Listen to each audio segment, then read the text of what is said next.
I'm all right. Hell no. Joaquin said dominate, and we not doing it. Here from the 3. Streaks across the 30. He might be gone. It's up. Gaston to the right. Oh, They got blockers. They got blockers. They've got a lane. Into the end zone.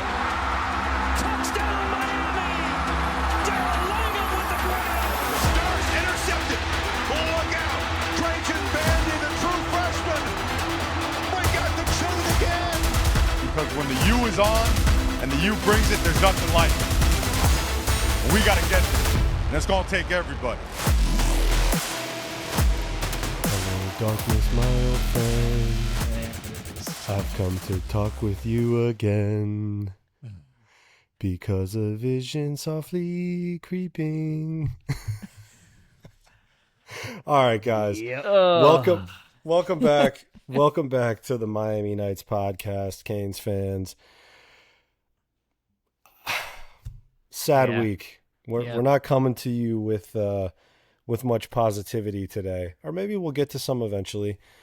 But for the first time in 2025 and the first time in 11 home games, the Miami Hurricanes have caught an L, as they say.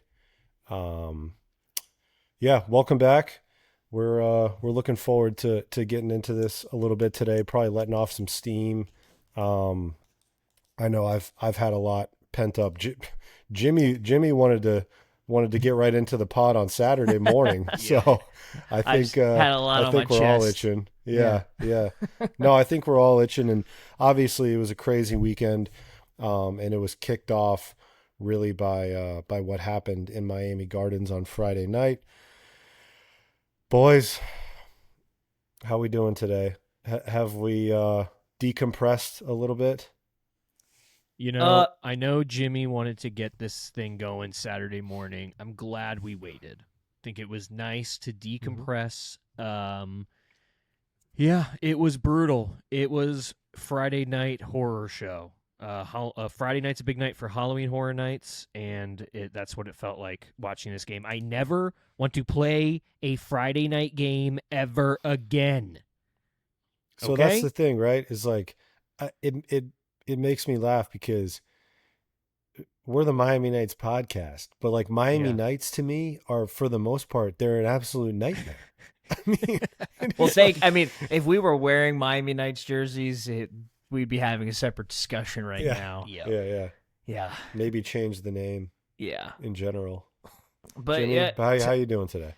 Better. We're doing better today. It helps to watch other teams lose, and that kind of makes you feel a little bit better about yourself. But I mean, it hurts. Last time my family came into town to see me and we watched a Miami game together was Georgia Tech last year. Okay. And then my parents came into Gainesville to just hang out and watch the game and made some steaks, and there's some bad juju there, so no more of my parents coming to see me for a Miami game. I need to go to them or just go to the game, and I think that's the problem. I'm probably to blame. Too much bad juju. So, I mean, we lost Kurt. we'll keep Kurt going. is gone, but the recording still happens. Lost our host there. I will say he's back. Good I God. got kicked out. I got kicked out of the room. Oh, Kurt just couldn't have it anymore. I will say losing on Friday it's the worst, because then you're like, everybody's talking about it. Game day is the next morning. Everybody's talking about it. But once the noon games get kicked off on Saturday, other than the quip you hear from every single godforsaken announcer during every game, seeing it started with Miami, going down on Friday, it's continuing here. Other than that, all of the other upsets happened, which I think helped my soul a little bit. But not feeling good, but we'll get into it. It was. It ended up being kind of a bloodbath of a Saturday, and I'm with you. Like the one that I hate is I guess there's two sides to it, because it's a good thing to be on the graphic, but the top 10 graphic that shows how each team is doing that week in the middle of the slate, you know, and to when you see yourself on there with the loss, it's parentheses Friday night. It's like, thanks guys, thanks. Thanks so much. Yeah, it's tough when the whole nation, the whole nation's watching, like you guys said. It just made us the center of attention. We become the center of attention anyways, even outside of being the only team playing on a Friday night. And so just like piling on, and for a lot of teams that had no business piling on. And, we saw them in action on Saturday that they really had no business, but teams we've beaten this year, it's like the confidence on some of our in-state rivals after we've been the undisputed state champions. But it comes with the business, comes with the territory. So that's something I do want to get to later. And I do think it's always, the conversation is always different regarding Miami, but I think it's something that we're all used to by now. Joe, I like the Malbin shirt there. Little yes, sir. Jimmy got that for me for my birthday. Thank you, Jimmy. I dig it. What's the beer of the week, Joe? What you got? The Carver Pumpkin Ale, otherwise known as the Miller Moss Ale, carving up our defense earlier. Oh my God, there we go. Yeah. Golly. Yeah. Okay. I disrespected Miller Moss. I said I was not impressed, and I wasn't really worried about him. Now, he didn't reinvent the wheel against us, but Braum just came in with a unbelievable game plan, just exactly what you need to do.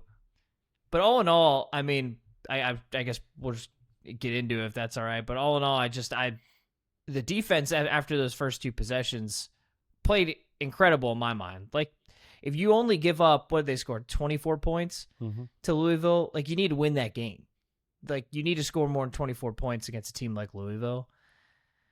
And so I don't really blame any of the defense after that game. Like, yeah, Miller Moss played well, their offense played well, but this one's on the O. So I think that's kind of where I want to kick it off is, obviously we saw ourselves right out of the gate. Louisville goes up 14-0, and the first drive was a couple of gashing run plays, and then ultimately it to some degree, I guess it was like Florida State. It felt a little more overwhelming, or like they were gashing us a little bit more, but our defense held, and ultimately it led to 4th and 4 from inside the 10-yard line, and Louisville fake field goal. The holder runs for the first down. I don't know about you guys, but when a holder, it's like when the punter or kicker's running for first downs is. I went from 0 to 100. Like that just drives me up the wall, because you're just like, this is the least athletic guy on the field, and he's killing us. And I was curious when we stopped him.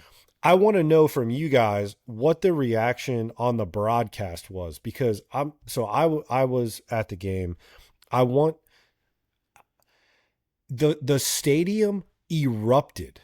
Like you need to, it absolutely erupted. And I want to get to some more stadium talk eventually. But it was a typical Friday night Miami crowd. Okay. We didn't hit max capacity, which it ended up being a good crowd. I'm sure if I had to ballpark the attendance, 61,000, right? So it was a good crowd, but it was a late crowd. And I would say traffic trying to leave work. Like, why is it Friday, 7 o'clock? 7 Make o'clock. It 8 o'clock. I know that was strange too, but the stadium erupted, and the players, the defense was going, except for maybe one or two guys who ultimately got everyone's head squared on straight. There was a party in the end zone. Yeah. What was the broadcast? I mean, the broadcast we knew it was short. The broadcast was wondering if he scored a touchdown or not, but everybody knew. Sorry, not we knew he was short, but everyone knew that it was either a first down or he scored a touchdown. Okay, and that's the thing. It was a great call by Louisville. I think I mean, Miami was prepared for it in the way that we had the guy, because he could have pitched it. We had the guy covering the pitch. He kept it. And then it was Jacoby Thomas, right, with the tackle? Yeah. Jacoby Thomas makes the tackle. At the end of the day, the guy only gained 2 yards. So it was like we stuffed it pretty well. It was a good call at the right time. But, yeah, fortunately, not being in the stadium, and it was clear on TV, it's like, yeah, that was a first down, and he was short of the end zone. Okay, yeah. Yeah. I mean, Plus Section 343, that angle, that's a tough angle. Because it happened on the other side of the field, right? Or was it on our side? Yeah. No. Well, it was on that. It was in our end zone, but he was he was just running towards the other side of the field. Like it never crossed. I thought it was obvious that he was short, but I was just pissed off that they pulled the wool over our eyes, and then I was just standing there like confused, like why is there a dance party in the end zone and the crowd is erupting? Yeah.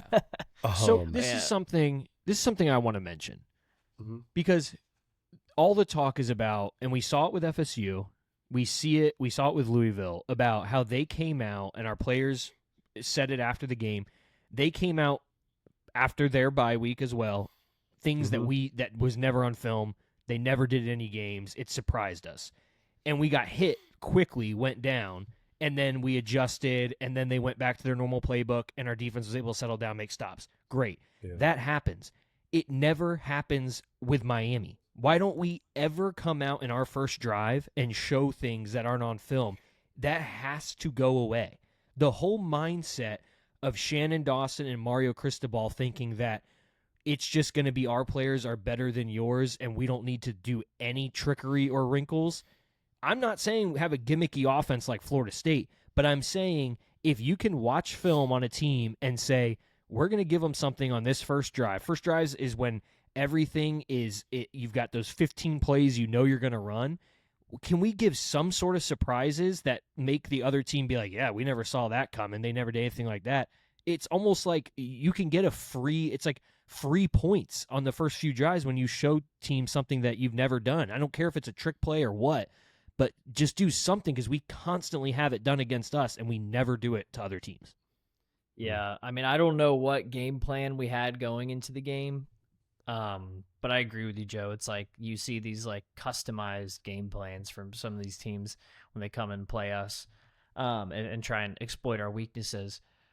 But what was just apparent to me is that Dawson panicked with our game plan, I feel like, and we were just pushing and pushing and pushing and just not playing our game.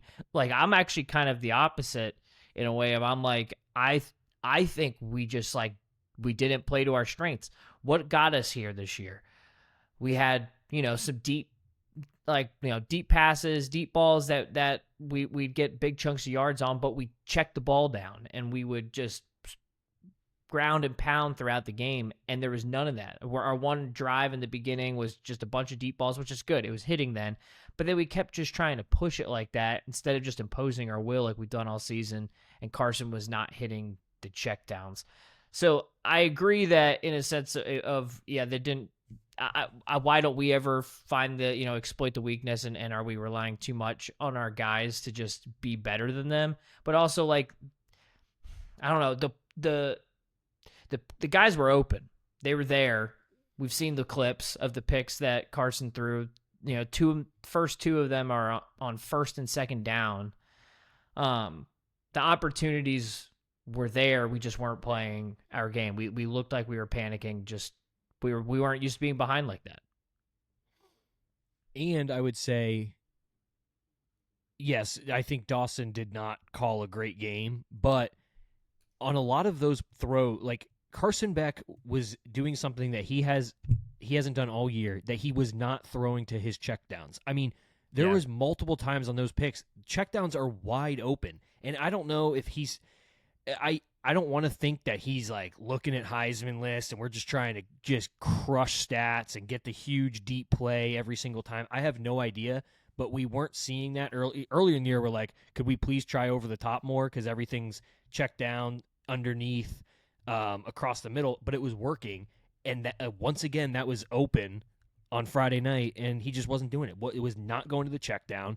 Yeah. And it was infuriating. I mean, throwing deep balls into triple coverage. We don't have the receivers that you can just throw up balls to. Like, even if it's one-on-one coverage, a deep ball, we simply don't have a big guy that can just go up and win that. And their DBs were just owning it. Like, well, Josh Moore has made an appearance against USF, and that's about it. Crazy. And he had an incredible game against USF. And he's our big receiver. Yeah. Mm-hmm. I don't know. The talk down here that if there's been some frustration, I like the JoJo Trader and Josh Moore's usage has come up, to be honest. Also, there's increasing talk pretty much every week. It ramps up as far as Jordan Lyles' role and how much he's eaten into Marty Brown's carries. Yeah. And that's my biggest issue. I personally, without speaking to these people directly, I think we actually did have a game plan for Louisville, and I think it was to push the ball down the field, to create explosive plays, and to take advantage, to take the top off of their secondary. And I just think Carson Beck wasn't picking his spots properly. I think there was a question. I think Louisville made some great plays. I think that they made two outstanding catches on balls that, if we're nitpicking, I think they floated a bit. And I feel like what I pointed out almost every week is Carson Beck, what he was doing earlier in the season when he was taking advantage of the deep ball and taking shots. It was always away, like he knew how to position the safeties, and he was throwing the ball away from the over the top help. And for whatever reason, I just haven't broken it down well enough to say with certainty. He just wasn't doing that in this game. And ultimately, I think as the game went on, he got happy feet and looked really uncomfortable. Yeah. But I think early on, we wanted to exploit some things. And I think, the first play of that drive coming out after we're down 14-0, that pop pass to the tight end, or it was to CJ Daniels actually in the slot at the middle of the field. I thought that drive itself was an unbelievable drive. Yeah. And got us right back into the game. It got the crowd into the game because there were people coming in, like the guys that we know well now that sit in front of us. They came in after it was 14-0, and there was probably 15,000 people walking in going, "What happened? What happened? How did this happen? What's going on? Here we go again." And so it was an engaging drive that got everyone. It got everyone sorted back into the game. Mm-hmm. But I just personally think that I agree that Mario ultimately comes out and is saying to the team that we are going to impose our will at the line of scrimmage. And when we don't do it, it doesn't look great. But I just think that we had a game plan and Carson Beck didn't execute it properly, because ultimately he has to decide if he's going to throw that ball, and he was wrong. Exactly. I think, yes, exactly. It's the same game plan that we did against Florida State. It's just they were hitting on Florida State, and quite frankly, Louisville's DBs were better than Florida State's. But if Louisville is going to stack the box and try everything to stop the run, we're not going to be able to run up the middle, fine. We're going to try over the top. But Carson Beck has to understand, if he drops back, and it's not just because we're trying to hit him over the top, it's not open. Hit your check down, and the check downs were open. Get your 5-6 yards there. That acts like a run, and then let's just keep going. Right. Like, it's not a one-man route, down. right? That's what we're getting at. Is like we weren't telling Malachi Toney run to the goalpost and everyone else watch. Exactly. Yeah. And my thing too, but it's like, are we just starting with a get the tropical fumble. depression of the week? Is that what we're doing? Yeah, the whole thing. When we lose, is that the tradition? After the fumble, and we do the reverse to Malachi Toney. Like, I just want to see more of that. I'm not saying that I want to keep our identity on offense. I like the identity of that we are going to be physical up front. We're going to try to just run up the middle, and then if you stop that, we're going to hit you over the top. I do like that offensive approach. I think it's an offensive approach that's consistent and that can win you football games in the long run. But if you're just trying to get some things going, like, can we try some reverses? It's just like the most creative we get is these bubble screens that we just get blown up. Because if it's a bubble screen to Malachi Toney's the only wide receiver that can block on our team right now.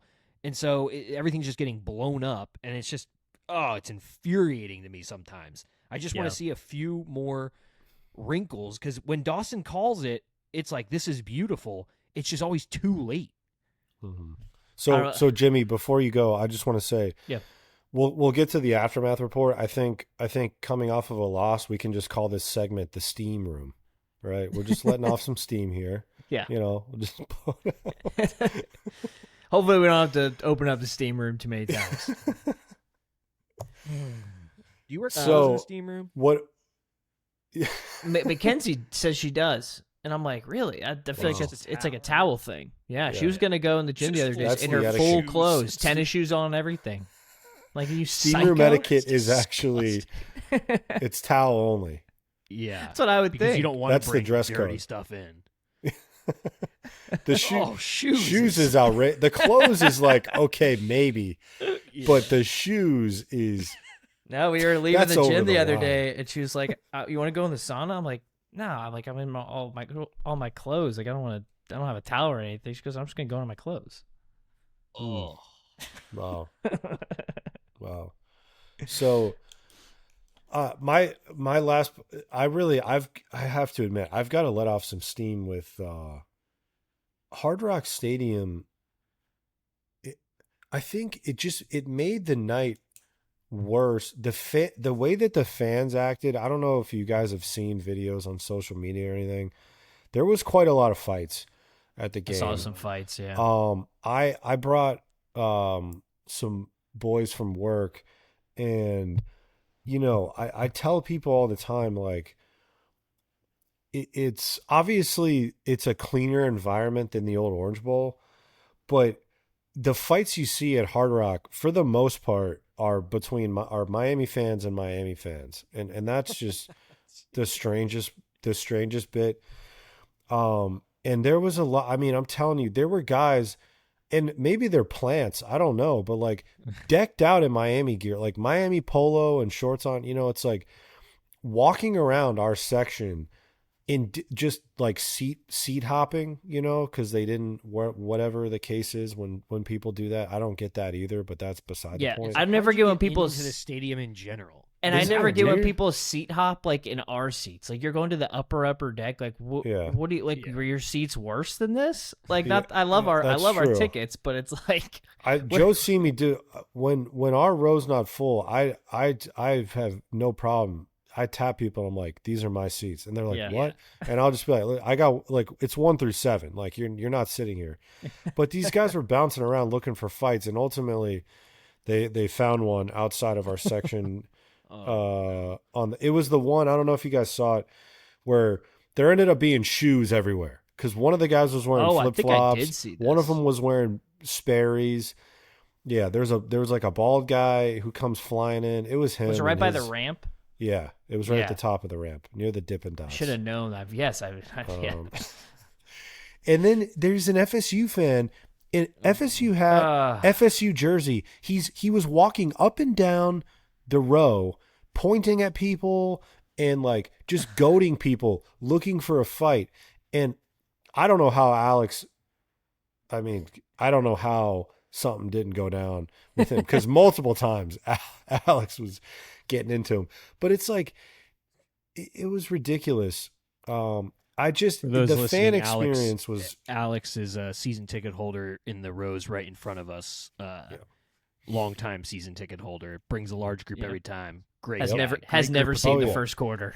And usually has never seen kickoff for sure. And he hates opposing teams. And if you are wearing opposing team colors, he'll let you know. Shout out. I love. Yeah, so I'm proud of him for behaving with the FSU move, fan.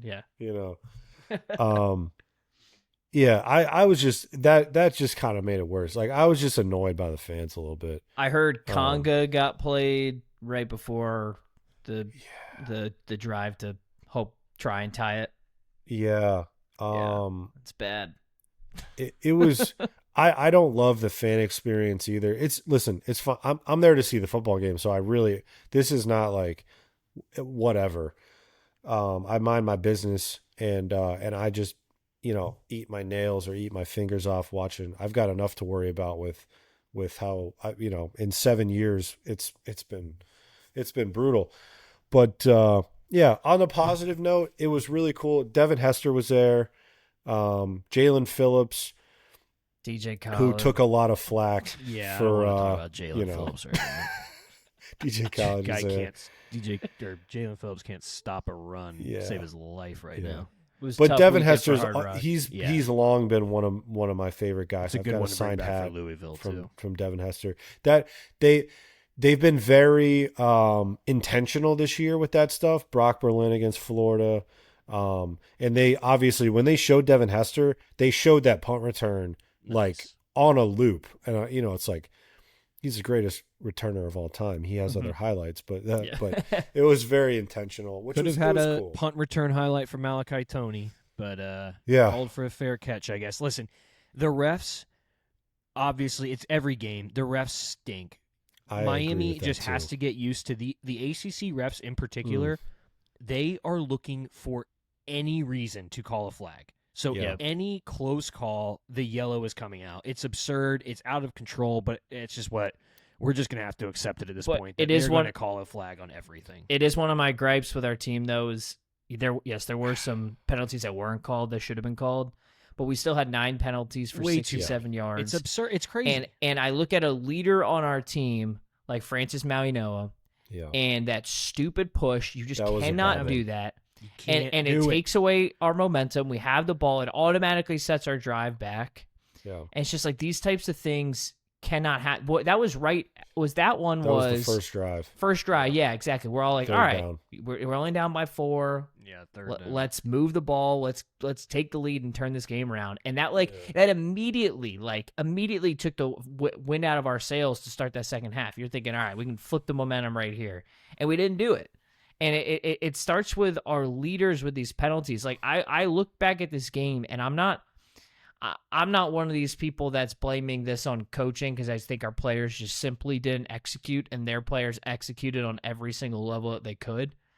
But I do look at these penalties, and it worries me, because I'm like, what are we not getting through the heads of these players that these penalties are unacceptable? It's not even like pass interference or stuff like that. It's like these procedural, like false starts or illegal motion against FSU, and then this shoving after the play, and then even Toney having his I don't know, after that block, they didn't show on the camera exactly what he did, but he had a unsportsmanlike conduct penalty. So just these unnecessary penalties that would just kill a team. And when we're talking about a league, the ACC, there are solid teams in this league, and like Mario says, these are one possession games that a lot of these are going to come down to, and especially now that the clock doesn't stop on first downs, these games go by quick, and you cannot find yourself behind, and you got to do whatever you can to not put yourself behind the 8 ball. And these penalties just need to get under control. Yeah. So this week, I really wanted to timestamp and map these out, because I know for a fact this was the most we're talking coming out of a bye week, going into the bye week. This was something that was a discussion, is how penalized Miami has been, one of the worst teams in the country in the first 2 months of the season. And coming out of the bye, I'm telling you right now, CC Mauigoa, that created 3rd and long. Malachi Toney, that backed us up inside of our own 10-yard line, and we ended up getting that was an extended drive that ended up whatever. There were multiple 3rd and shorts that we would have had coming down the pipe, that penalties, whether they were 5, 10, or 15 yards, they killed us. They absolutely killed us. They were in terrible times. It was excruciating every time we tried to get momentum. The first drive of the game is a direct response to getting punched in the mouth after a fake field goal, to this team where you're like, oh, this is their Super Bowl. If we go down and score on the first drive, who's to say the game can go different? It's like that's there's our so first many impression. times that game could have went different. It absolutely. I mean, it is. It's very frustrating because this seems to me like a team that gets it and is different. But so, I mean, I don't know. You guys tell me if you agree or not, but doesn't it seem like this is, you think about undisciplined Miami teams, this is not one on the at face value, doesn't seem undisciplined to me, seems very professional and buttoned up. So like, what are we doing? Yeah, I mean, that was going to be one of my points to talk about on this podcast, which it's a negative thing because we look so undisciplined and you're just like scratching your head half the time. But on the positive side, it seems like an outlier compared to the rest of the season with like the lack of execution and the stupid mistakes. Like I feel like we've said it this year that we feel like we're watching a professional team in a lot of the ways, but it was just like, then the wheels just came off on this game. And you just got to hope it's the worst we could have done. And it was simply one of those games you're watching. We're doing everything we can to lose, and they are doing everything they can to win, and you're going to lose that game. But I just pulled up the penalty stats.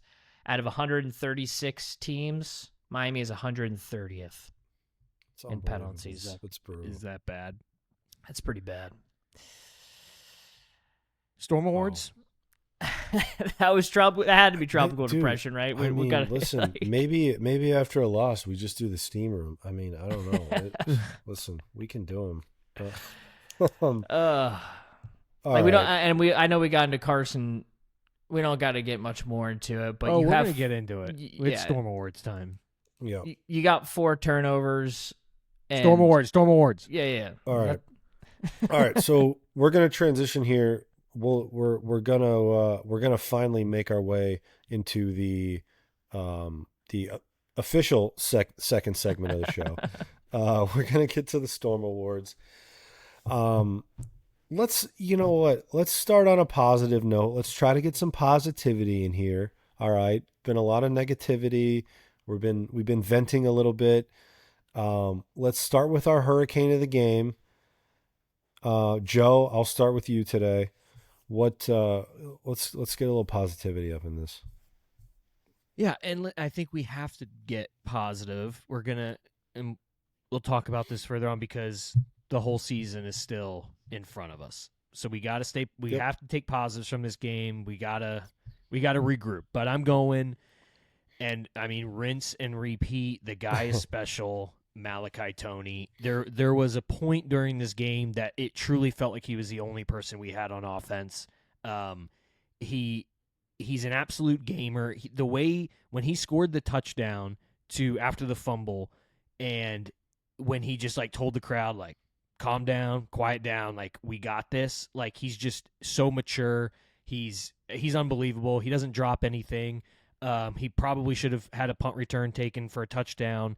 Yeah, he had the one stupid penalty. Who knows what he even said? He's an unbelievable blocker. He just does everything right. Malachi. You know how many Toney, guys talk in our face? Oh, it's like ridiculous. Our players. Like why if you make a big block, you can't jaw to them, but when they score, they can throw down the U. I don't understand it. He was not caught 9 of 11 targets, 135 yards of receiving, and he also had 2 carries for 14 yards and a touchdown, and he also threw a 2-point conversion pass. That play was sweet. Gotta give it to Dawson. That play was pretty sweet. Malachi Toney. I think we might have. I will just say this: he's one of the best players I've ever seen in a Canes uniform, and special. I mean, special. Like we're 6 games into his career. Yeah. This is one of the best. He's going to go down. I mean, everyone knows, or Canes fans know the story about Ed Reed, and Ed Reed being, obviously it was a different time, but Ed Reed was not the number 1 recruit in the country. And this is kind of one of those that just, this is what Miami used to do. And that's when we talk about keeping the local talent, it's not for the most part, it's not who's the number 1 recruit in the country or who's the number 1 recruit in South Florida. It's these guys, the three fringe 4-stars who are absolute like heroes in the streets of Dade County, you know. Yeah, there was a video and of have been Malachi overlooked. Toney. Yeah, there's a video of Malachi Toney senior year, or I guess junior year of high school. I don't even know how old he was at this point, but gave a kid a high five, and the kid just like, I just touched Malachi Toney's hands. Like, I'm never washing this hand ever again. Like, we're talking about a high schooler. Yeah. So, I mean, yeah, what absolutely, I will say too, and I know it might seem like an oxymoron because of the penalty. The entire game, it was like the first note I made on my phone. The entire game, he was pulling our players, almost every special teams play, because Louisville kept coming after our guys after the whistle. He was pulling players away. He was pointing at guys. We've also talked about how active he is at the line of scrimmage. When he gets set, he's constantly pointing at the defense and trying to communicate with Carson Beck. I just, unbelievable. It's really, I mean, Hurricane of the Week is like whoever goes first. I mean, we can just pile on at this point, right? Like, unbelievable. What an unbelievable recruit. So, Jimmy, after Malachi, there's a decent drop off of who's the next Hurricane of the Week, but I usually have multiple options, and at Hurricane, I just wrote Mally. That's I don't have anything else to come up with. I'll give it to Keontae Scott. He seemed like he was one of the few guys that had a ton of juice on D. Had a really huge sack on a safety blitz at one point.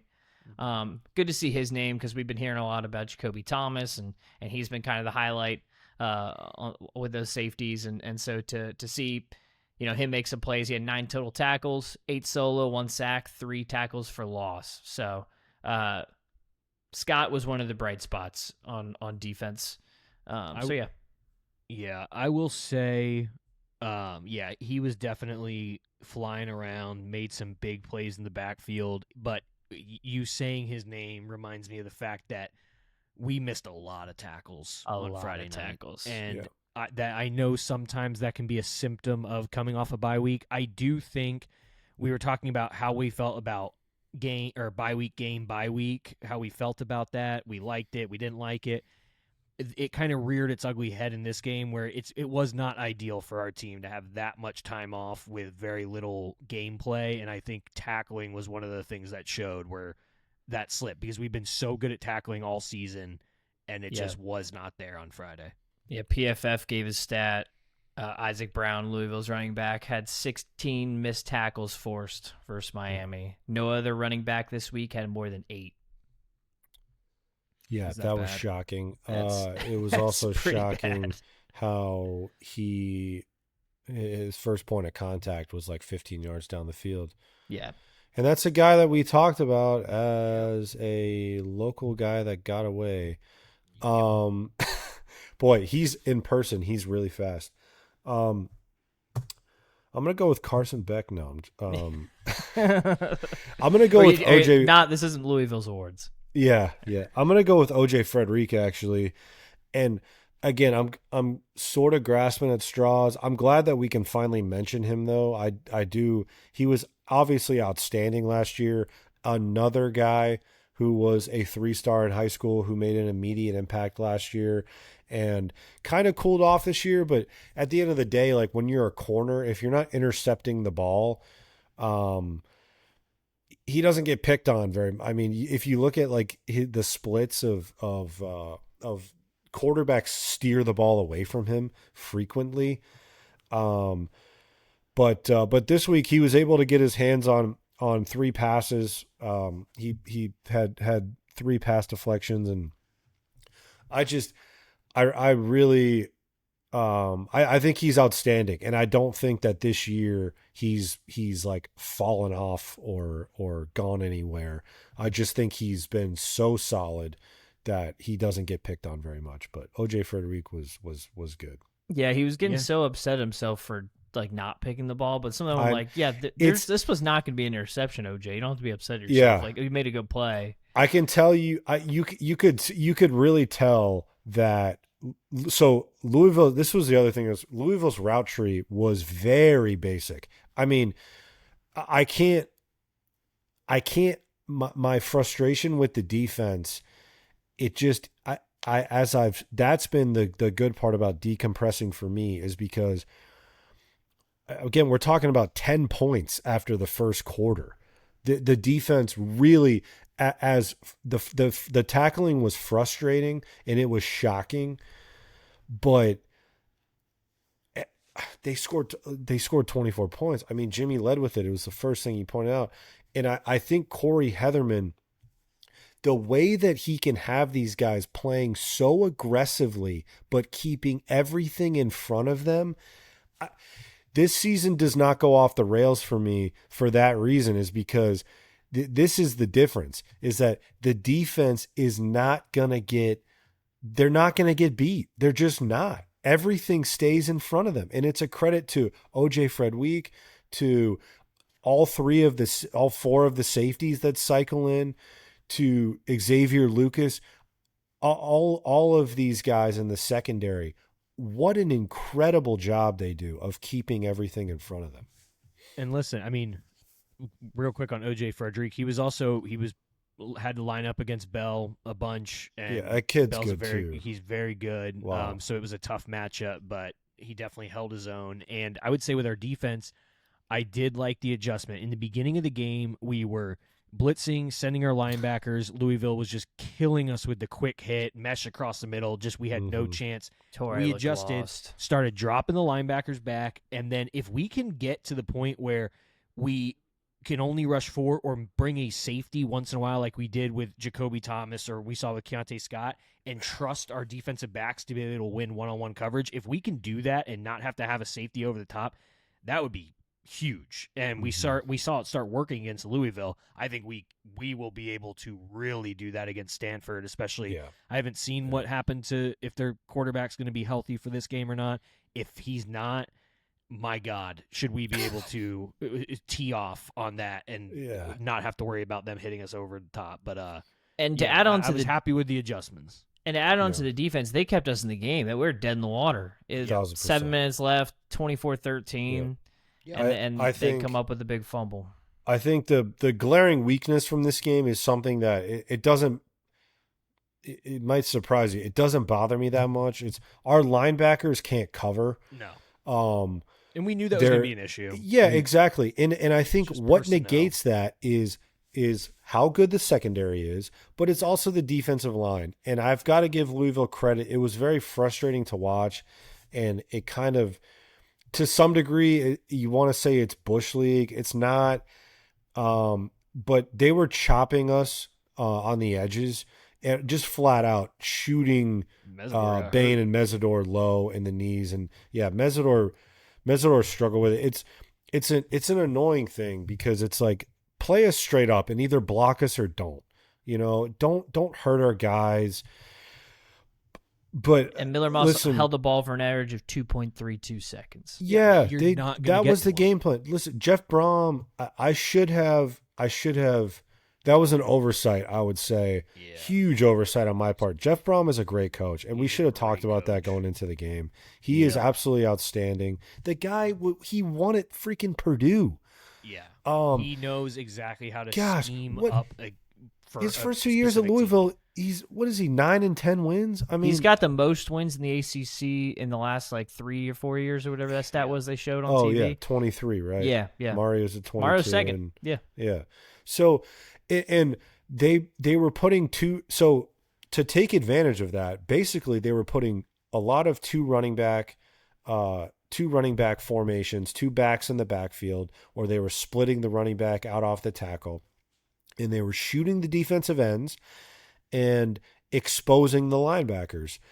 And again, it's like we're talking about them taking advantage of it and it stinging us to the tune of 24 points when we threw 4 interceptions and left the defense on an island all night long. I think they scored 0 points off turnovers, if I saw that stat. I think correct. That's right. Yeah. Yep. They also, on their first drive, had 6 quarterbacks on the field, it seemed like, at one time. So. Yeah. Listen, again, it was they played 3, and it was one of those things I was like, oh, you're going to catch Miami off guard. And it just didn't matter. It was a good drive. They ran the ball well, but like it was gimmicky. And I think Braum knew it because they pretty much, they still ran a couple Wildcats and stuff, but. Well, and they started running some counters. It gave me flashback to North Carolina game, but we adjusted and then we started stopping it. So it was nice to see the adjustments. All right. So that was my tropical storm, a mini steam room, I think. So, because we went off the beaten path again. Tropical storm. My tropical storm. I'm gonna go with Nez Cooper. I think overall offensive line didn't have a great night. I'm gonna wait to judge this offensive line on our rushing attack against like Stanford. If we can go back and then dominate a team like Stanford, although Stanford has a very good defensive line, actually. Their one strong suit is they can stop the run. It's actually not a good matchup. It's all they do well. They're going to run the Vegas FSU playbook, does not the agree Louisville with playbook. They're going to stop the run. Yeah, I don't know. Vegas has so much faith in us.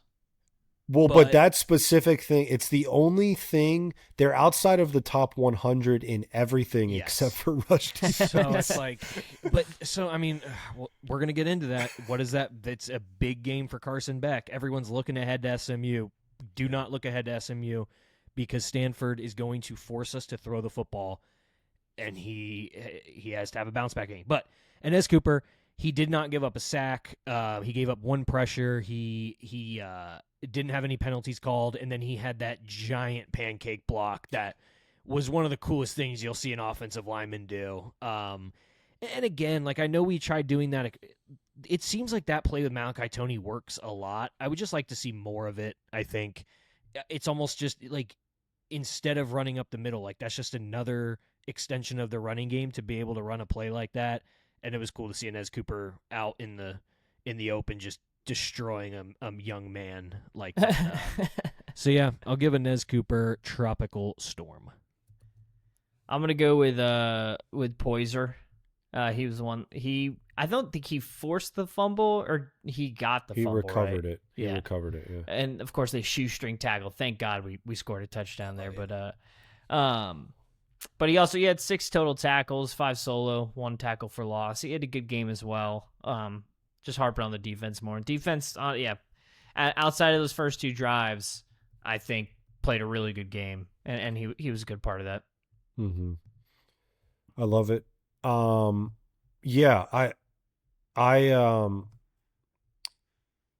yeah, Nez Cooper was a 3-star coming out of high school. A guy we nabbed from Alabama. I just wanted to check that because I couldn't remember.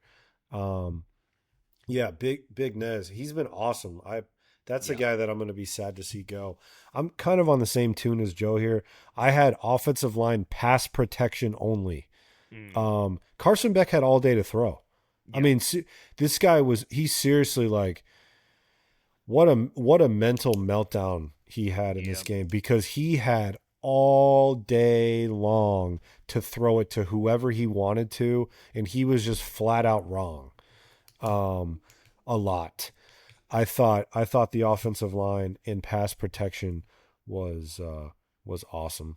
So in my opinion with Carson, the shame of it is like outside of it's hard to say outside of the 4 interceptions, but outside of the 4 interceptions, like he made some good throws, And like there was the opportunity for it to be an incredible game for him, especially after that first drive, seeing like how much he was moving the ball. He started 9 for 12 for 172 yards. Yeah.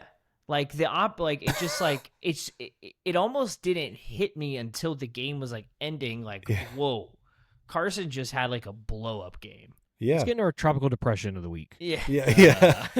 Am I first here? Segue. Yeah. I'm gonna go Tyler Van Dyke. That is exactly who I felt like I was watching on Friday. It was very concerning because Carson Beck, since the USF game, has 7 interceptions now.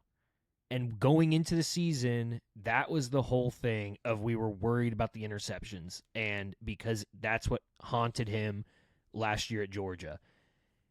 What I worry about is, like Jimmy said, he made some unbelievable throws. He's a smart quarterback. He has all the arm talent in the world. He knows what he's doing. It's the inability, once he throws an interception, and I didn't think he was going to be like this, but once he throws an interception, he starts getting like he sees ghosts out there, and he starts getting the happy feet. The third interception he threw, I know it's 4th down or whatever, and like but what was that? And he did it twice that drive. Open. Yeah, we got bailed on it the first time because of a bogus roughing the passer. Yeah, it was soft penalty, honestly. Yeah. And then he does the same. It's the same exact throw. It's quick, happy feet, back pedal, off your back foot, float it to no who pressure. Knows where? Yeah. So we went into the season saying we needed a game manager at quarterback. This team was so good and so talented. We needed somebody to just manage the game and make the right read and throw. And he is not doing that right now. You're never going to win a game with your quarterback throwing 4 interceptions. Yet we only lost by 3. That's where I have hope when we talk about when we finally put this game to bed and we move forward. Yep. That's where I have hope for the rest of the year. But if Carson Beck continues this, we're done. We have no chance of winning football games with a quarterback that is throwing interceptions.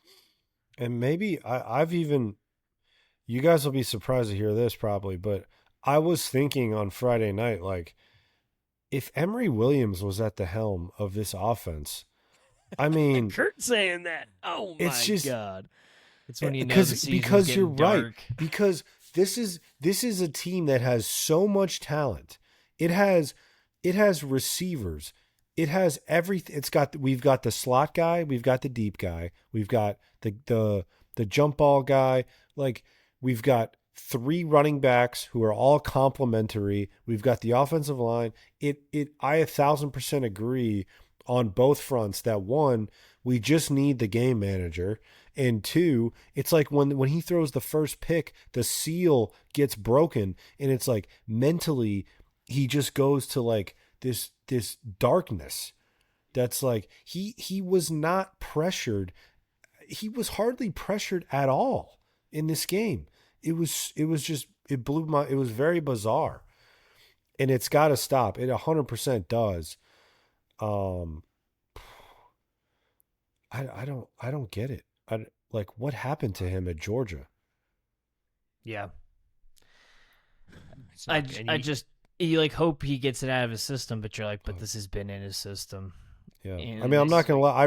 I've been thinking that. I'm like, boy, the guy who beat Clemson and almost Florida State with far less talent. We just need a guy to get people the ball. That's it. You don't have to do the other. Cam Ward had to do special stuff. Have you guys had to do special stuff? Because we don't need it. Yeah. That is 1,000%. It's like, and when I watch Carson outside the pocket, it's just like he can't run away from anyone. So don't turn the ball over. Just don't turn the ball over. Just do that. That's definitely another thing. I'm done. Carson Beck is at least somewhat athletic in the pocket, but I need a more athletic quarterback under the helmet, University of Miami, for the rest of my life. We got Darian Coleman coming in, so that's the last I need of no more pocket quarterbacks, please. Or need to be pocket, but no more this. Don't worry. We got our boy from Jones High School. Yeah. Here's what's interesting too. And Luke Nickel. We talk about how good this team is and what we can accomplish this season and what our goals are. How how much of a leash do you give Carson Beck if he keeps throwing picks? Like Not this much. isn't a isn't a No. you figure it out. We're gonna get through this. Short. You're our guy. Quick No. pull. Yeah, it's Yeah, got to be a Stanford- tide pull. If he throws 2 quick picks against Stanford, yeah, You like, have to. pull. You have to. And Yeah. I know it's crazy, but it's like we can't afford to lose. We can't afford to lose a single game the rest of the season now, and it can't be because of interceptions. It's just they're killers. Yep. Jimmy? I'll keep my depression short because we've hit them all, but you alluded to a little bit earlier, Kurt. But mine was kind of this running back by committee dispersion that we're getting, and I get trying to get Lyle back in the flow of being in a game, but I mean, you have Marty Brown leading looking so sharp this season, being a reliable back, finding the right holes, and we were giving more carries to Jordan Lyle, and he's truly shown us nothing this year. Now, given the games he's been healthy for have been these games where they've been, attacking the rush and making Carson Beck throw the ball. But I still don't necessarily understand it. That's as far as I'll go into though, because I have I've tried to stop questioning personnel decisions with his staff, because for the most part, what I have seen with them is they have been correct with certain people that they put in certain positions. And so I'm sure Lyle is showing some stuff in practice, but it stinks to see, because I felt like our rushing was just going so well. And part of that is how teams are scheming against us, but I don't necessarily understand giving Lyle more burn than someone that's made so many crucial plays for us this year. And like we alluded to earlier, a guy like Marty Brown, a guy like Josh Moore, guys that made big plays for us in big games early this season are just nowhere to be found now on the field. I don't get it. Yeah. One of the best plays for us this season is the play where Marty Brown, it's in the video game, it's called halfback swing to Marty Brown. It is cash money every single time. So I hear you. I feel the same way about the receivers too, as Joe said. That's at some point it's like we've rotated a lot of guys and we've it started to stick, but when things go stale, I want to quickly. It's not like a short leash. It's just like, all right, JoJo, next drive is you, and we're going to throw you the ball, Yep. So because the USF game, that was intentional to throw to Josh Moore. It was intentional. That's what I'm saying. Like, let's draw up a specific play for a specific guy. God, it's frustrating. I'm going to go offensive line run blocking for my tropical depression. So I'm just going to run through here. Tell me what you think. Maybe we'll call this Jimmy's number game from last week, okay? 8 for 18, 5 for 15, 3 for 9, 5 for 8. Anybody? Miami individual rushing attempts and yards. Pathetic. God. Absolutely free. Would you have believed that our leading rusher would have 18 yards? 18 yards. Like, brutal. Unfathomable. It's good coaching on Louisville's part. Like, I know we want to be a team that runs it up the middle, and I respect that, and I think that wins you games, but if it's not working, stop doing it in that game. Am I looking at talk about Brett it at Lashley, Greentree. Gus Malzahn, where it's like we have to relive the halfback dive days where we just run it right into the rear end of the offensive line every time? Right. I mean, that's the frustrating thing. Yeah, like, I mean, and the one kind of sweep we did to Tony turns into a touchdown. Yeah. I mean, force the defense, stress the zone defense run. a little bit. Yeah. All right. I have an honorable mention. Oh, yeah. Yeah.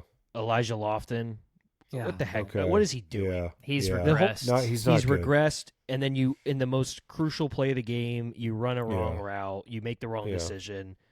And I by the way, I didn't have any problem. I didn't think Carson Beck actually was deflecting. I didn't think that he was just said what happened blaming. on the play. He was talking through the play. That out. Yeah, They picked you that. asked him. It was a 10-minute interview where he talked about it himself and how he made so many mistakes. He laid an egg, and that was one question. And it's true. And now he just said what happened on the play. Yeah, and I've learned more about football. That's like a clear hot route, right? That Lofton, he should have turned out. Yeah. And Carson was expecting that, and that was the throw. And yeah, I've got to say, I'm disappointed in him too. He's too athletic and was too promising. But all right, boys, we're gonna move on. Yep, let's. I think we've said our piece. Hour in. Let's shift our focus to Stanford here. Let's start with some Eye of the Hurricane this week. Still at home. We are not leaving the state of Florida yet. We are welcoming the Stanford Cardinal, who are coming off of a win against. Is Florida State lose 4 games in a row? 4. Is that what happened? What's ACC late night? Yeah, what are we up to, like 390 days or something like that? Are they 0-4 in the ACC? Huh. Boys, you want to talk about an all-time Still has a job. Still has a job. You want to talk about an all-time hate watch? Got to give Joe credit for this one. 2:30 a.m. Wow. Your boy finally Joe's went putting to in the bed. work. Send us a gif at 2:30. I thought like did he wake up or no? It was a pure unadulterated hate watch. I mean, it's crazy what hate watch adrenaline can do. Like, I was just so into it. And then, you guys saw the end of the game, right? Yeah. The most insane end of a game I've ever seen. Yeah. And I was like, I think they killed Castellanos. Wins this game after I stayed up till 2:30 a.m., I am going to kill myself. But outrageous PI after that snap, complete bailout. I mean, it was the so whole thing. stupid. Florida State threw a Hail Mary to then get in a position to then throw that pass. And then they threw the Hail Mary and there's 2 seconds left on the clock. And for some reason, every time that happens, game clock operators, nobody knows how to handle it. Yeah. So then the clock and then the refs come and they are all talking. So then they're like, please reset the game clock to 2 seconds. It starts on my whistle. So then it's like they basically got a whole play clock out of it. And then, then they get stuffed at the 1 yard line. And then didn't the review didn't they have like a technical error? I saw they had like technical difficulties. And so there was no like good views. There was no angle. It was. No, I don't think he got in. Thing. I don't even think he got in. I've seen, but they're convinced he did. But there was no angle. I mean, how do you allow Mike to get on that plane back to Tallahassee and he's still employed? Jimmy, Stanford, their starting QB went out, their starting running back went out, their starting guard went out, and their starting defensive back went out, all in the first half. I would have loved that hate watch, but I don't hate watch as well after we lose because I'm just like sick about it still. But it was better for me because Florida State talked so much game. Trash to us after Friday night, and so it was. Well, it was just like I knew it was not going to make any difference because they had no shame to begin with. We beat them the last game we played them, so I'm like, there's no shame there. So this isn't going to change anything. But wow, I mean, when you look at us, we're favored by 30.5 right now to Stanford, which is ridiculous in my opinion, but I'll take it. But like, that's not a good team. So here's the thing with my Eye of the Hurricane and what I mentioned earlier. Stanford's their one strength is their defensive line, their ability to stop the run. That it is their strong suit, and it's what they're going to do against Miami. They're going to follow the game plan that FSU did against us, that Louisville did against us. So this is again, a lot of people are looking ahead to SMU as like that's the next big game. This is a huge game for Carson Beck. So Carson Beck is my Eye of the Hurricane because it's going to be the same thing where he's going to have to throw the ball. And if he throws a pick in the first half, we've got a huge problem on our hands. It just can't happen. So he has to figure it out. Do not be afraid like you did in the beginning of the season. Just hit your check down. The Heisman is gone. We can forget about Heisman. Start working on just winning football games. Your draft stock will go up.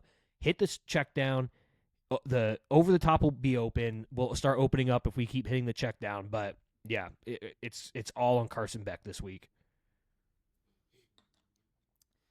That was going to be mine. I agree with that. So I'm going to look at the running game, because even though a team's going to try and take away your run game, the stats Kurt just brought up are horrific, and that needs to change. And your leading rusher has to have more than 18 rushing yards. I don't care what their game plan is. And so I'm looking at Mark Fletcher, and I'm seeing a guy that gave us some juice earlier in the season. And a guy that, if they are crowding the box, should be able to break a couple tackles and get me more than 18 yards. So I'm looking at him. We need some spark. We need, if that's going to be the game plan, we need to poke a hole in it. And yeah, it might be with completing some passes and stuff, but it also could be that we're breaking out some runs as well. And they have to rethink their game plan. So would love to see the running game get back going, because that was that and check down passes were the backbone of this offense to get us to 5-0, and has been non-existent in a couple games. So Mark Fletcher. Yep, I like it. I'm gonna go with Ruben Bain. I want to see the game where he just goes reckless abandon, and just turns himself loose. I think I did want to point out in the Louisville game how difficult that game must have been for him and how frustrating it must have been. But he made so many plays in the run game. I saw him. For whatever, one of their 3rd and longs, I locked onto him and watched him sniff out a tunnel screen that he knew was coming underneath, across the middle. Yeah, it was a great play. But I want to see him have a stat stuffer game that's just like, I'm some of the narrative on the fringes is like, it's people thinking that he's being over discussed, and he is not. He is. We talked about Malachi Toney earlier. I mean, we can't talk enough about him. Ruben Bain is one of the best defensive players to put on a Canes uniform in a long time, and I just want to see him have a stuff the stat sheet. I think again, the pass rush creates turnovers because it forces the quarterback to be uncomfortable. This is a Stanford team we're talking about. Like, I don't care who the quarterback is, but I don't think they know either. I don't think they know. I don't think I care. I mean, this guy, Goldbranson, I watched him play Hawaii earlier in the season. I've watched him play a little bit here and there along the way. The guy, he's 7 touchdowns, 5 interceptions, 58% completion percentage. Or it could be Elijah Brown. Again, I just we're going to get out. I think this is I want to see this be a Ruben Bain kind of stuff the stat sheet game. I would love to see it. And obviously that's going to set us off on the right foot, create some momentum. So big Ruben Bain game for me here. I like it. Yeah. I mean, listen, I was going to say, before we get to lock of the week, just let's few more points. What else you got on Stanford as we get ready to bring these guys in here as a huge favorite? I mean, it's almost like don't forget the uniforms we're gonna be in. Oh God! Oh, the digital camo. How fitting would it be if we had to put in Emory Williams after Carson Beck's thrown 3 picks? And he salutes if he just his starts the father game? In the stands. Listen, I think. Oh man, this is the start of every game is so crucial at this point. I truly do not care who we're playing on Saturday. I can't tell you how many people are talking about SMU. Like, we just saw Stanford beat FSU. How many people are talking about SMU in 2 weeks? We just saw Stanford beat FSU. FSU's got all their problems, but in the ACC, in college football in general, you just can't overlook any opponent anymore. There's too much parity. There's too much talent on all these teams because of the portal and NIL. These guys got players. I know Stanford's not very good this year, but Miami's got no more room for error. We can't lose any more games. All in all, the Louisville loss, no one picked us to go undefeated. It was like we knew we were going to – what loss were you going to pick? Maybe I would have rather lost to USF than have an ACC loss, but it is what it is. We lose to Louisville. Louisville straight up beat us, exposed a lot of things we have to fix. Let's go fix it, and it starts with Stanford. And I think Stanford's going to present some challenges, like we've already mentioned, that our offense has struggled against on the defensive side of the ball. I think, like Kurt was alluding to, we should be able to tee off on their offensive line and their quarterback and pressure him into making some forced decisions. We should go in there. I know the spread is huge, but if we can't beat Stanford handedly, then we've got some issues. So it's like, let's just go take care of business on Saturday and onward. We don't have many games left. We got to win them all, and everything's in front of us. We go 11-1. We are in the playoffs. I don't even know if I want to get into the ACC talk because it's insane the way the ACC is set up. It's a joke. I think it's something that we can talk about, but to quickly respond, I don't think it matters. But no, you gotta win out. That's the only option. 11-1, it just doesn't matter. Yeah. We're 11-1. We're in. 100%. Yeah, maybe not. Honestly, I'd prefer we don't make the ACC championship and just get into the playoffs. Just sneak me in there. Don't even make it a question. ACC is not going to exist soon, anyways, in my opinion. So why don't they go back to divisions? I don't understand it. There's just way too many cooks in the kitchen. You have the opportunity that Louisville, Virginia, Miami, Georgia Tech, and I think it's like Duke all have one loss, and it's just it's absolute chaos. And we wouldn't we in that scenario we will not have played all three of those teams. Yes. Right. And somehow Virginia lost to NC State, and it was not a conference game. Yeah, not a conference game. Yeah. That's great. But my final point before we get into lock of the week, or final thought, doesn't necessarily have to do with the Stanford game, but kind of what Joe's point is talking about.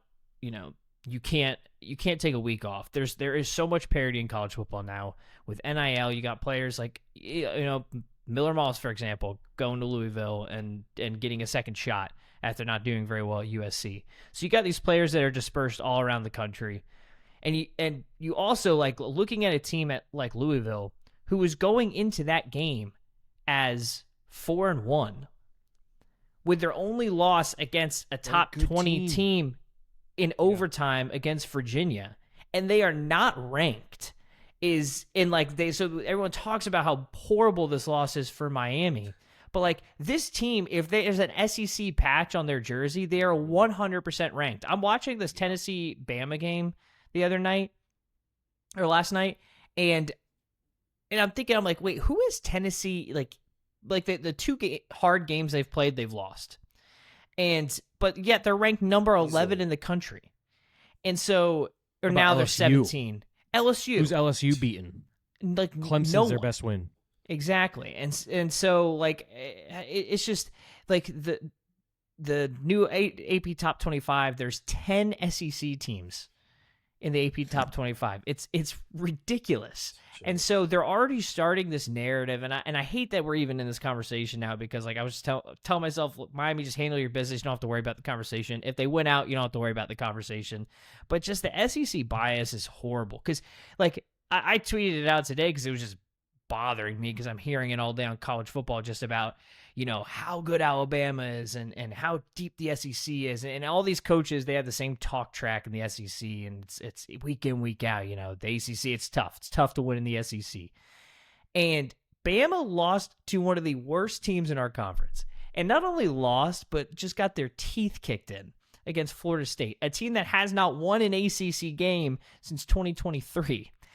But they're going to push this narrative. They're going to act like that game doesn't exist. But that was a clear example of... It was a different team now. Yeah, that's... the same season. It's my favorite. My favorite line. So it's just, it bothers me. Obviously, it only matters if we don't handle our business, that type of conversation. But it's just like, it's tiring. It's super, super tiring, because it's just not accurate. Yeah. It is, and it's infected the fans, where they all drink the Kool-Aid too, because listen, I'm an Auburn alum, and so I don't want to get on here, and I love my school and it's dark times, but you have to sit and listen to, Auburn's the best 4-loss team in the country. Yeah. What? What are we talking about? Congrats. And it's only, that's the narrative, because it's like losing in the SEC is a badge of honor. That's what I'm learning from like this whole Florida thing. Is like losing, not winning. Losing in the SEC is like, we lost to Missouri. Missouri is so good. We lost to LSU. That's a great loss for us. Or we lost at Georgia. It's like Ole Miss is great because they lost at Georgia. Like, it's just Ole Miss couldn't stop a freaking nosebleed on Saturday. They looked defense awful. was non-existent. Lane Kiffin will lose that. He loses that game every single time. Not like a crazy prolific Georgia offense. Georgia's, listen, this is precisely what I'm talking about. Is Georgia 2 weeks in a row now has had 2 very unconvincing wins. This is not like at Auburn disaster of a game for Georgia and Auburn, but for Georgia, that is in no way an iconic win that they're going to be that they should be hanging their hats on. It was ugly. Their offense was horrendous. The officiating, I mean, listen, and then Ole Miss was the opposite. Their defense was atrocious. They could not stop anyone. That Ole Miss quarterback, I've liked Chambliss so far. He was so inaccurate. Georgia's defense couldn't tackle. Their secondary could not tackle, and it has become this badge of honor.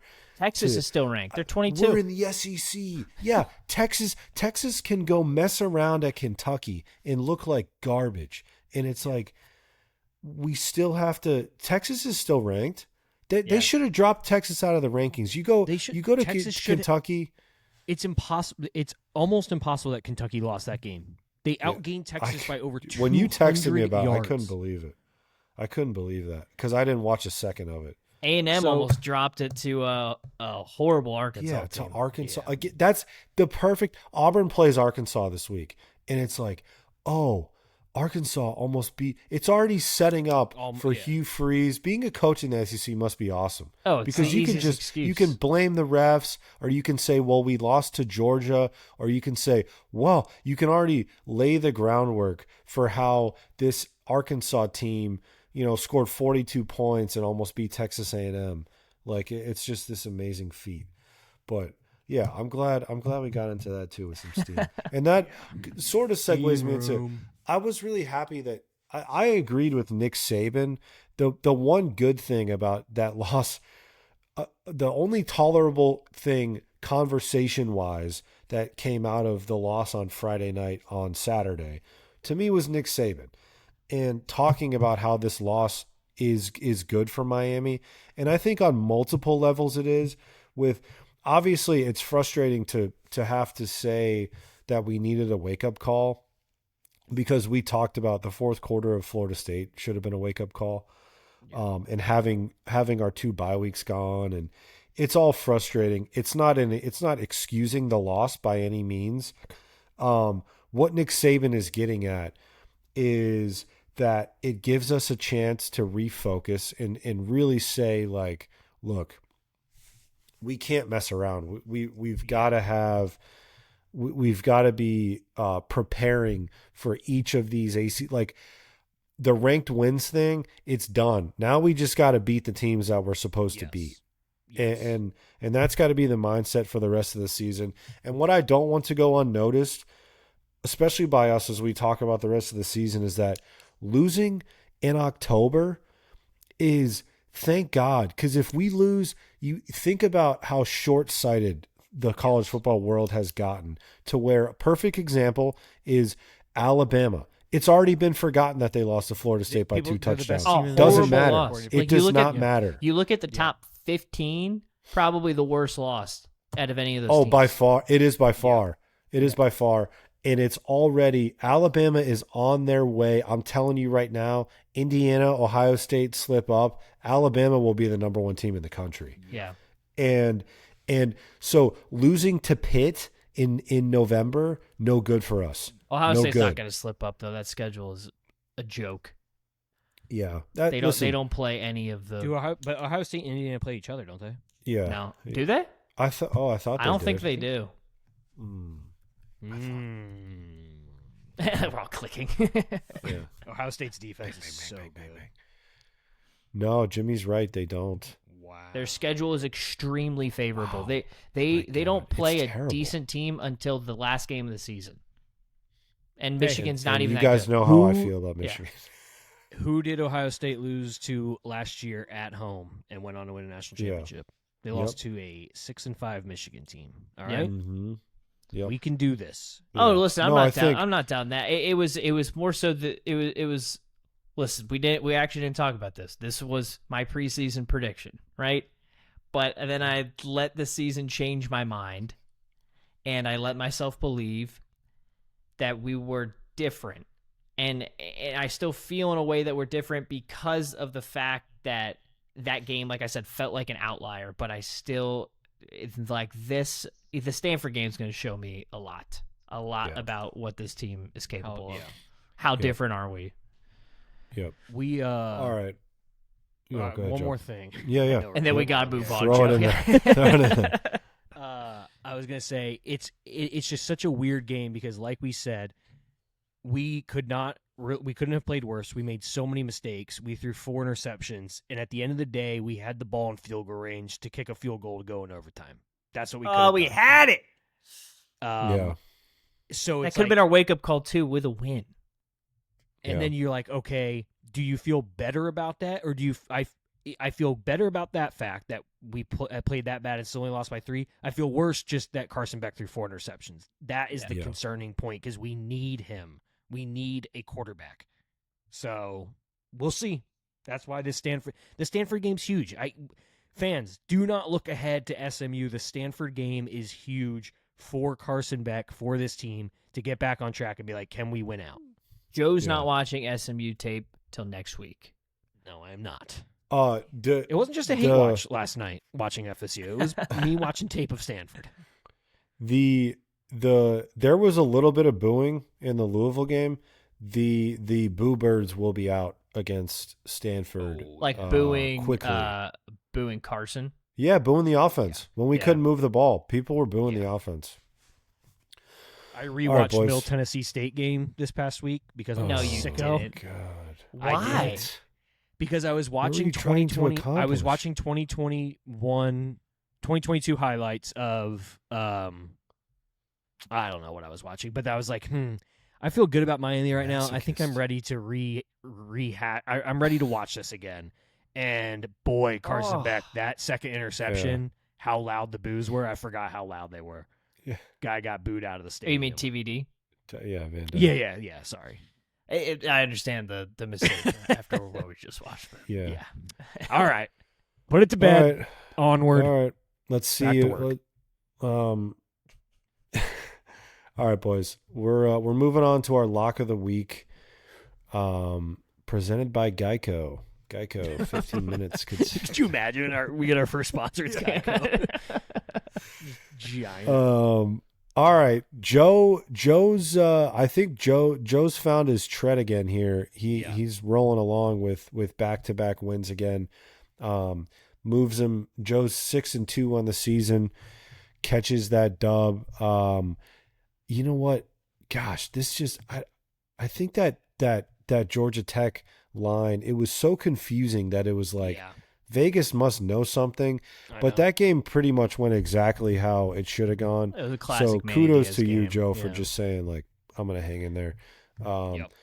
Georgia Tech covers. Georgia Tech wins outright. That's actually Joe backing underdogs in back-to-back weeks who have won outright. So, big time.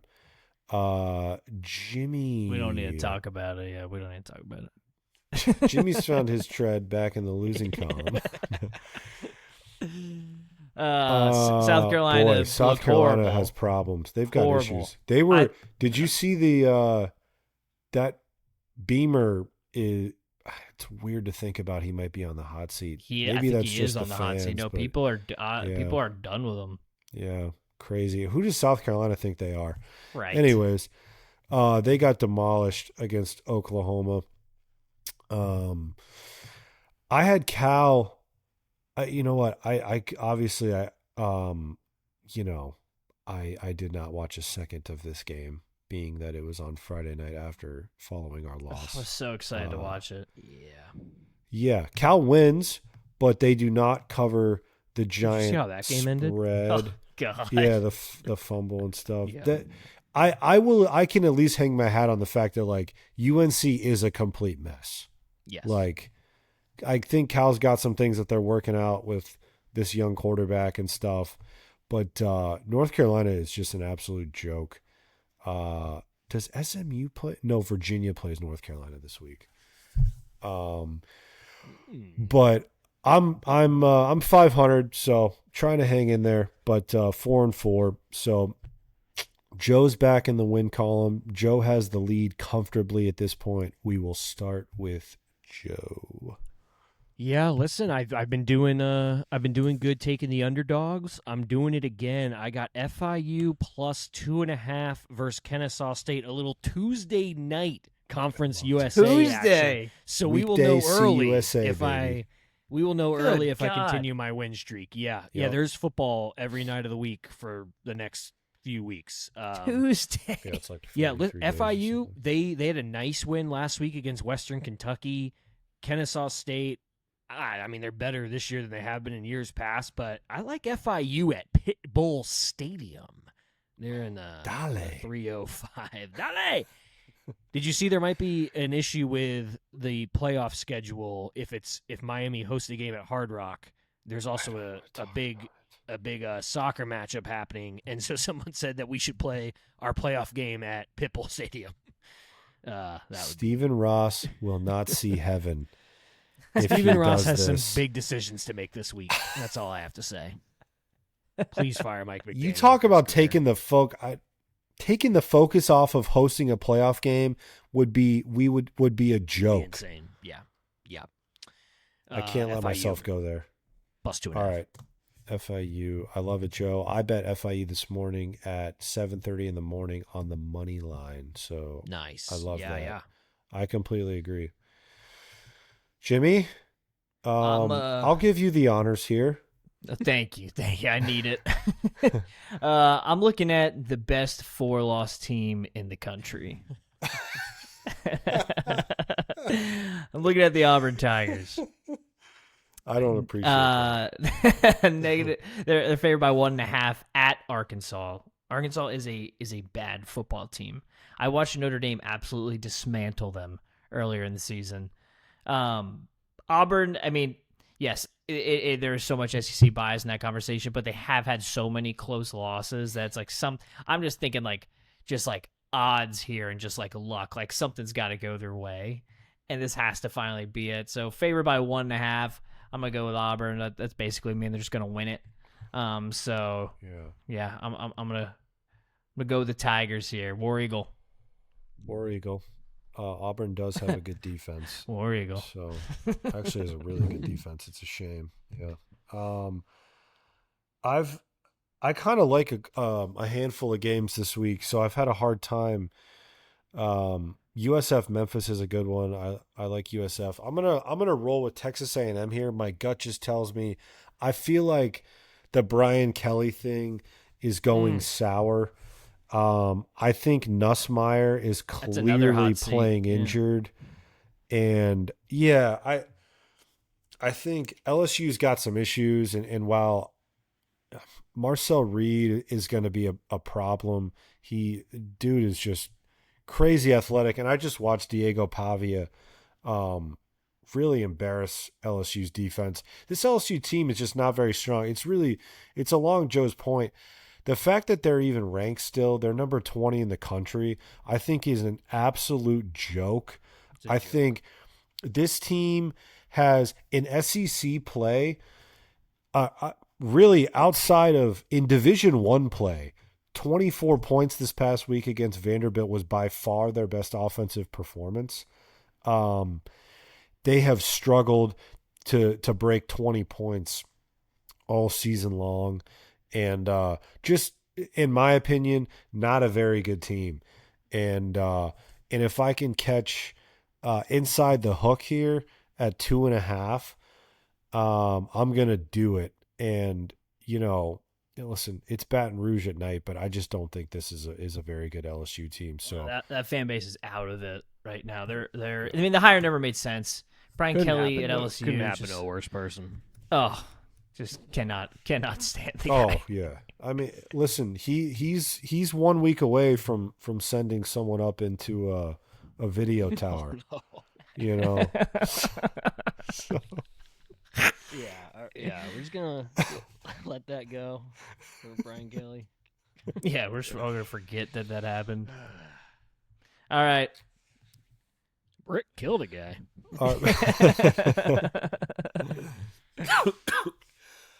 All right, boys. We are going to shift our focus back here to your Miami Hurricanes. Saturday night. We're back on the weekend. We're back in the Rock. We're back under the lights. I don't know who it was that said, can't remember what the daylight feels like. We're vamping here, and ESPN can't get enough of the Canes. We're back in the primetime spotlight. Is it with prime a chance time? for a rebound here? Yeah. 7:00, baby. Golly. ESPN. We are the 7:00 ESPN game. Your Miami Hurricanes are favored by 30.5 points, and the over/under is 48.5. When's the last time we scored 30? Stunning. That's simply stunning. What do we got here, guys? Game projections, bounce back. How do we start this game? How do we look? We got some confidence here. This has to be a dominant victory. It has to be we start fast. It has to be we just look like the better, more dominant team that we are. We've talked about this season. This is what great teams do. Great teams slip up. I think back to several years ago, one of Clemson's playoff runs, they lost to Syracuse, and then they bounced back. They dominated everybody. They ended up losing to Bama in the Sugar Bowl, but whatever. I'll take that. We talked about Ohio State losing to Michigan last year. We talked Notre Dame losing to NIU a couple years, or was that last year? That was last year. Last year, making the national championship. Great teams bounce back in dominant fashion. This is the perfect bounce back game for Miami. We're back on a normal schedule. We're done with these bye weeks. We got embarrassed by Louisville at home. We're back at home under the lights. It's time to play Miami brand football. It's a giant spread, 30.5. My God, give me your Miami Hurricanes. Whoa, Miami 40. And the Stanford Cardinal with their iconic throwback S helmets. Those were pretty sick. They were for against FSU for the homecoming game. Those were cool. 13. 40-13 is what I'm saying. 40-13. Come on. Right. Come on. It has to happen. I see your traditional Stanford jerseys, and I raise you digital camo. That has nothing to do with the university. The history, the pageantry. Listen, the proud respect, military school in Coral Gables, Florida. I don't like this at all. I'm sorry. I don't like it. I see us trotting out there like an army. Are we going to wear black Embry's pants? father proud. I don't know. The pants are the same camo, I'm pretty sure. And it's a full digital that camo. social media manager sitting over that tweet with his thumb trembling, knowing that he's just going to absolutely be just destroyed once he tweets this because of coming off a loss. I can guarantee you the first 10 replies are going to be, who cares, just win the game. It's going to be every single reply to this tweet, but it's coming. I anticipate it'll be black. It's got to be at nighttime, but it's got to be black pants. I mean, come on. Black Hawk Down. Dude, I think the pants are also digital camo. Is the helmet going to be black? Hopefully. I don't. The helmet's camo too. They're just like, what is going on? But the spread's making me like 30.5. I mean, like, we have not scored over 30 points since USF. So I look at that score, I'm like, that spread, I'm like, geez, man, what am I missing here? Knowing that, Stanford just beat FSU, and I don't know, but Vegas sees something, but they also liked us against Louisville, and we saw how that went. I'm thinking this game's going to be maybe a little bit closer, but I think Carson Beck has a bounce back game. I'm looking at 35-10. Your Miami Hurricanes win. Do not cover, but get back on track, and then just full speed ahead. Yeah. Finish the season strong. All right. 35-10. You see him on the screen there, Jimmy? Yeah. That's bad. It looks like in the NHL when they wear like the breast cancer jerseys when they warm up on the ice. That's what I thought that was. Yeah, it's for sure going to be black helmets and black pants, but it's just not going to look good. It's going to be like, what team am I watching? Listen, if this becomes, wow, in my opinion, this there's more pressure. It's clownish. It's just setting You're supporting up to, your like, troops. You cannot Miami lose. does the pee down their leg thing, and the season all goes down the toilet, and we're wearing the digital camo, and we will see pictures of this game for the next 20 years. Yes. This is a nightmare. I forgot we did Miami Nights when North Carolina rushed for 600 yards on us. Oh, yeah. COVID. Daytime game, too. 3:30 kickoff. We were. That's Miami the only Nights. time I have been put on the Jumbotron at Hard Rock Stadium. I stayed until the end of the game, and I put up the saddest U of. I shook my head, and I wasn't going to do it, and people laughed. Yeah, man. That's better than when we're losing like by 40 and they do the Jumbotron. People are just dancing. It's like, gosh, you guys don't care. Like Gasolina. Yeah.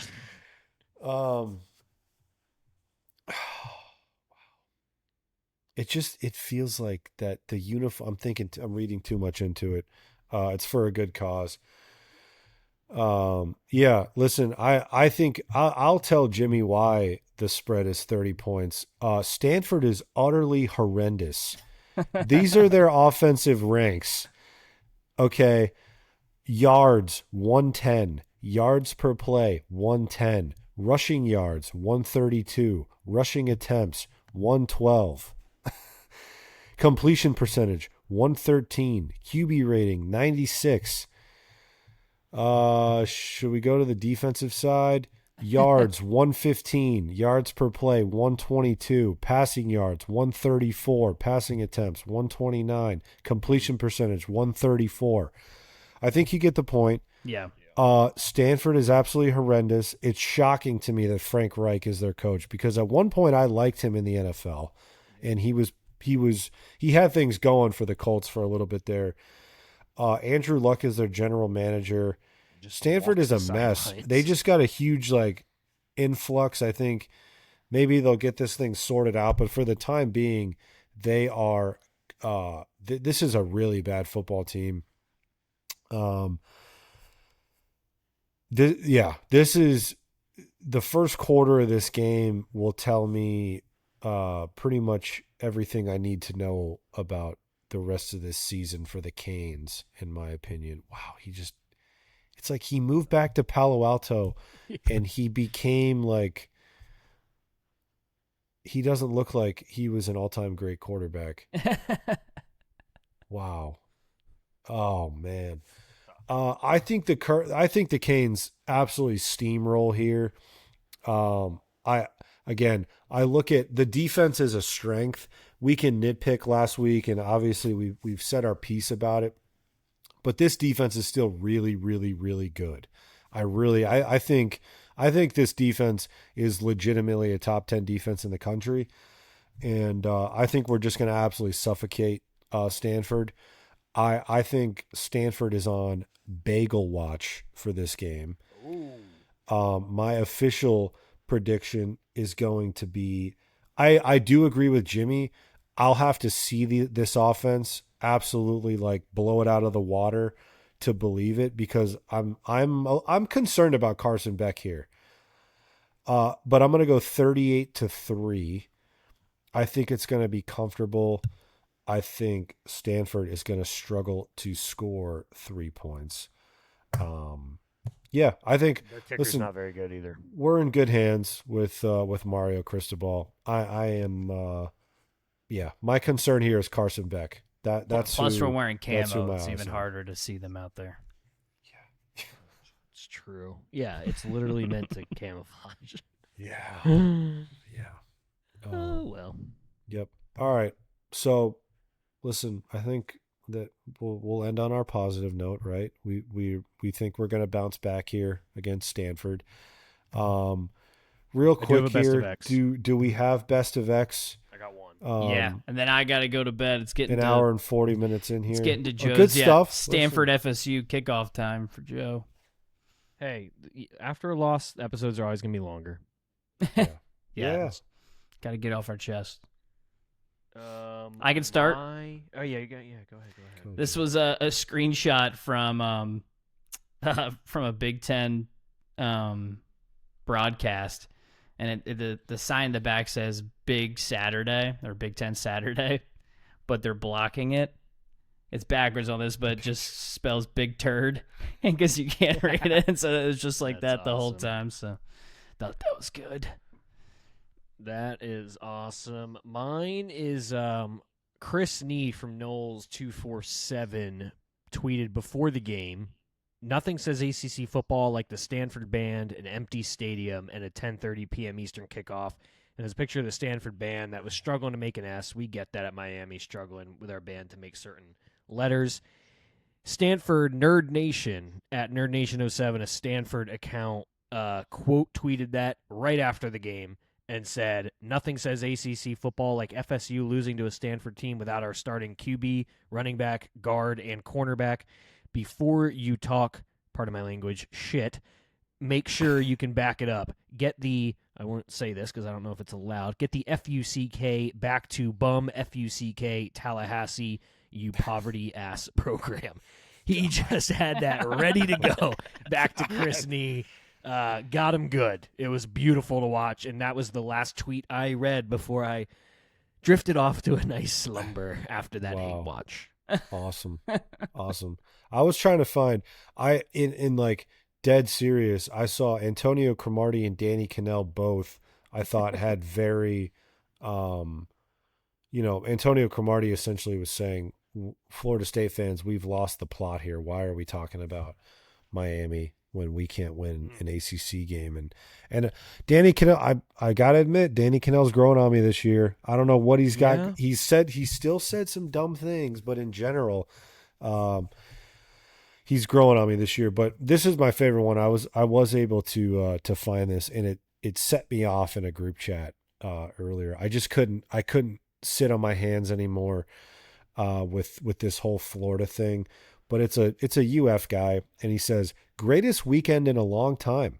Miami lost, LSU lost, Tennessee lost, Florida State lost, Florida won and fired Billy Napier. Absolute cinema.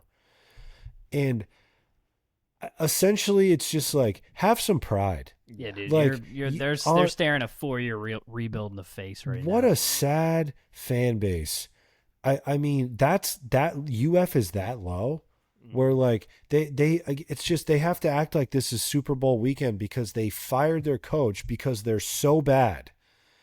And I don't know if you guys even saw, we're running long here. Florida should not have won that game. Okay. No. It was that was the most insane finish of the weekend. A defensive tackle intercepts a pass by a team who's well into field goal range. Had no business. But listen, Florida is apparently that's those are the depths that they have sunk into. Where today is apparently the best day of their lives because they fired their coach. Fired their coach. Congrats. Who was supposed to bring him back. Good job, guys. You did it. Congratulations. That's awesome. All right. Well, I think it was a productive show. Yeah. I feel better. Feel lighter. Good. We feel better. All right. Mm-hmm.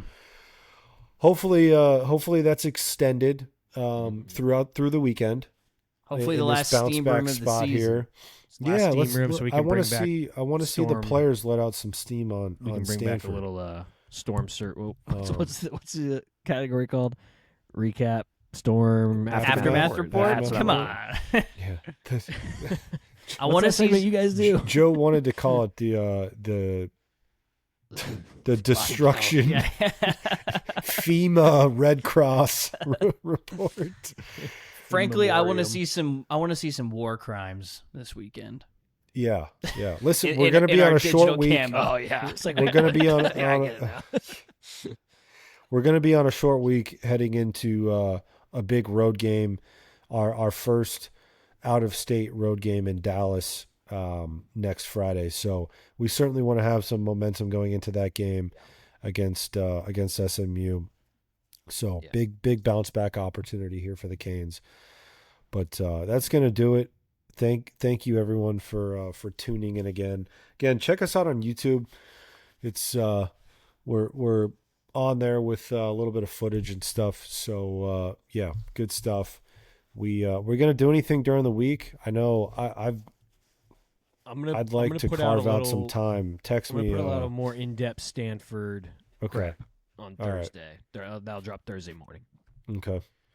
Good. Yes, good. sir. You Miami Knights. guys aren't coming down for this game, are you? For the Stanford game? No. Yeah. Unfortunately, I can't make it either. I've got taking the fam up to Orlando, actually. Oh, yeah? Yeah, we're going to do a little early Halloween trunk or treat thing with my sister's newborn and ours. Actually, I was told today at 28 days you can't say newborn anymore. So we're not there with Lavender yet, even though it's close, which is strange.